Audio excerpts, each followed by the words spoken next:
Hey guys, just real quick. So something just came up that I wanted to talk to everybody about real fast, and it's got a lot to do with habits.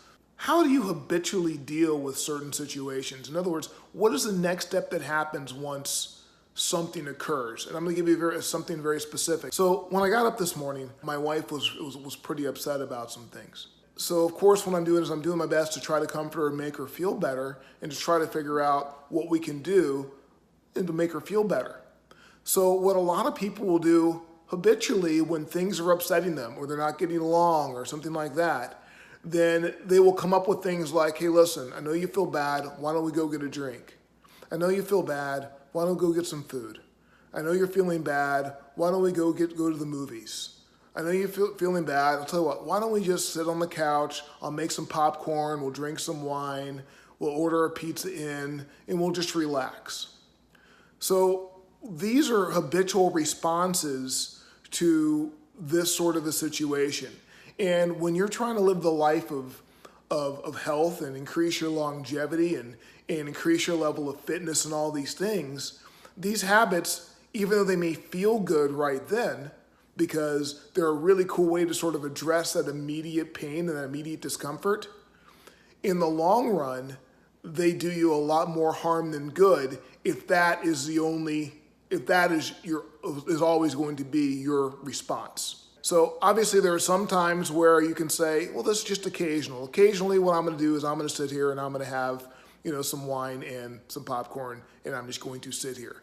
But the majority of the time, if you can sort of reframe what it is that you're going to do when a situation like that arises, then you can overhaul your level of health and fitness. Because think about it, every single time if you or your spouse or your loved one or somebody, they're feeling bad, instead when you walk up to them and you say, hey, listen, I'm really sorry you're feeling bad. You do all your comfort things you normally try to do. Why don't we do this? Why don't we go outside? It's a beautiful day. Why don't we just take a ride on our bikes, a leisurely ride somewhere? And maybe we'll just stop somewhere and we'll grab a coffee or a tea or something like that.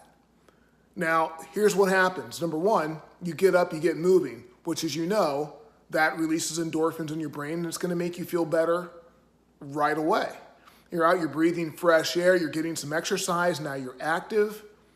These are things that are going to help your body become more healthy, as opposed to the things like just sitting on the couch and eating or going out for a drink, which, when you go out for a drink when somebody's feeling bad, that leads to 2 or 3 drinks, and that leads to a bunch of food that you probably don't want to eat and so forth, right? So really it's all about just sort of reframing what you do in those situations. One of the most successful and popular ways to deal with when people are upset is, right, makeup sex, right?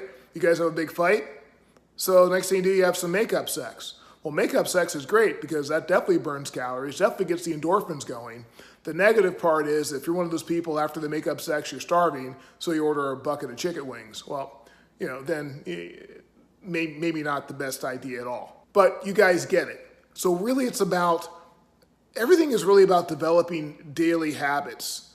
I always talk a lot about how dieting and really going out of the box to try to be healthy for short periods of time isn't the best way to go. Really the best way to go is to figure out some things you can do on a daily basis. And we're humans. We get upset. We get upset from time to time. It's going to happen. So just how are we going to deal with that each time we get upset? That's really what the question is. And so today, same thing. My wife, she's really upset. I'm trying to comfort her. I'm thinking of things that we can do. And I said, well, why don't we do this? It's a beautiful day outside. We got some errands to run anyway. We need to go to Target. Why don't we just hop on the bikes and just go ride the bikes for a while? And I'll just grab the backpack. We can go to Target, pick up some things while we're there. It'll be a great day. And so we did that. And literally just a few minutes into the ride, she was a new person. And by the time we got back, she was great. Everything was, I'm not going to say that this resolves all issues. That's not what I'm going to say. But eating a bucket of ice cream doesn't resolve all issues either. All it does is just makes you feel better. And that's really what this was about.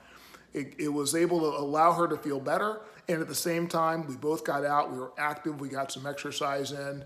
And that is so much of a better way to do things for your mind and for your body. So I just want to share that with you guys. So just in the interim, just think about how you habitually react to situations during the day. If something bad happens, what does it trigger you to do? Does it trigger you to do something that's going to be destructive towards your path of health, fitness, and longevity?